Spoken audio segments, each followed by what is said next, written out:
Import பண்ணியே நமக்கு வெளியிலிருந்து வருதுன்னு வச்சுக்கோங்க.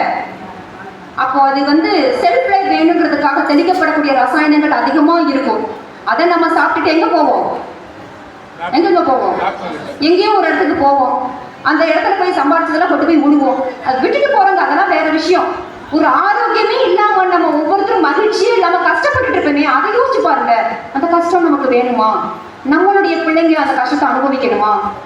அப்புறம் இன்னைக்கு நாம விட்டுட்டோம்னா நம்ம அடுத்த பிள்ளைங்களுக்கு எப்படி விவசாயம் என்னன்னு தெரியும்?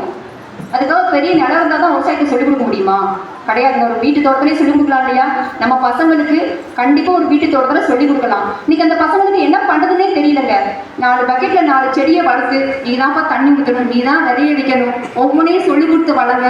அந்த பிள்ளைங்க யாரும் ஃபோனை தூக்கிக்கிட்டு தன்னோட நேரத்தை வெட்டி பண்ண மாட்டாங்க. பயனுள்ள வகையில் விவசாயம்னா என்னன்னு தெரிஞ்சுக்குவாங்க.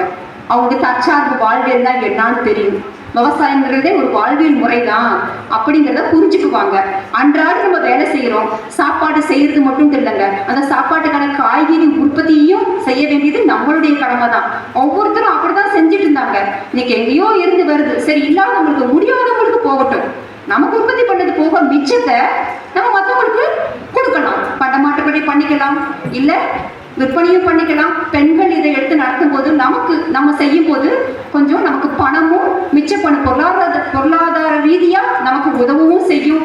அதே மாதிரி மரபு ரக விதைகள் பெண்கள் கையில காப்பாத்தி அடுத்த தலைமுறைக்கு கொடுத்துட்டு போகணும். எவ்வளவோ நரசிம்மர் செல்வம் சொன்னாரு இல்லைங்களா? அடுத்த தலைமுறைக்கு என்னத்தை கொடுக்குறோம்?